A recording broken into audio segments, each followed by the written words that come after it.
Welcome to Nasdaq Trade Talks. I'm your host, Jill Malandrino, Global Markets Reporter at Nasdaq. Joining me at the market site in Times Square, New York City, we have Chris Dearborn. He's the Managing Director on Nasdaq's Market Intelligence Desk with our midday update. Chris, you just can't keep the bulls down this week. 5 days in a row, I think we've been talking about all-time highs in the major averages. Santa Claus is alive and well. Yeah, he is. And the consumer loves it. I mean, look at today's economic data. It confirms that the consumer is absolutely the bull behind this market. You had great numbers in third quarter GDP, came in higher than, right in line with expectations. Personal income increased. Personal spending is at an all-time high since May.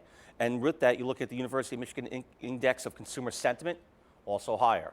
All of that bodes very well for the consumer discretionary space. We have a nice chart on that in a few minutes. Actually, let's pull up that chart because we love it when price action confirms what's happening in the fundamentals. So we're even higher than today. So what you're looking at here is the S&P 500 consumer discretionary, and you have a very good barometer of consumer spend, companies that are kind of in tune with that, and also very macro heavy. What you're looking at here is companies that have been very negatively impacted by the trade talks, the threat thereof of pulling back, and now that that phase one deal is looking to be signed in January, this sector is off to the races. You have a very deep dip here back in August, a nice bull move.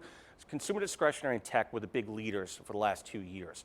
And tech has been on a pretty much a 5-month bull run, and it's claiming all-time highs. But the consumer discretionary, if you take a look at the chart, really didn't participate in the last 4 months. It's been consolidating here along the support line, and what you're seeing is higher lows.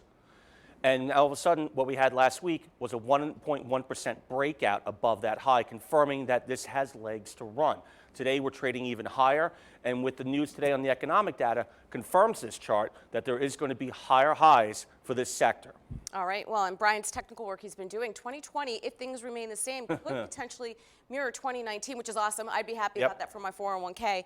Moving along, let's take a look at the broader market. We have the S&P 500. S&P 500 broke out above 3,200 yesterday for all-time high. We're higher again today at 3,220. Again, confirming that the S&P is the leader if you're looking for large cap names in the space. These higher highs have continued across the board. We're up over 29% for the year in the S&P. All the major indexes are doing very well. What you're seeing here is confidence in the market, confidence in investing, and that fear of missing out aspect is one of those aspects that's driving this market higher, along with some of the ending of this trade talks for the phase one deal.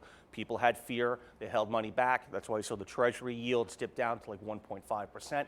That's now rising. The S&P, people are selling those risk-off assets, Treasuries, gold, and some of the other sectors, and this is the beneficiary of it. Communications, tech, discretionary, all carrying us higher. And you know what, though? I believe the record is 31% with low volume coming into the end of the year, and if things remain the same, it's only 2% away from that. I mean, we're going to have some high volumes at the end of the day today. Quad, which S&P 500 rebalance, Russell rebalance, new IPOs going in, not to mention the Nasdaq 100 and Nasdaq Biotech Index, all doing their annual rebalance tonight. So at the close, we're going to have close to record volumes is our expectation here, pushing some nice volumes in today, but you're right, for the basic part of the month of December, we've been trading at almost 10% below yearly average. All right, Chris, great to have you with me. As always, great 2019. And thanks for joining us on Trade Talks. I'm Jill Malandrino, Global Markets Reporter at Nasdaq.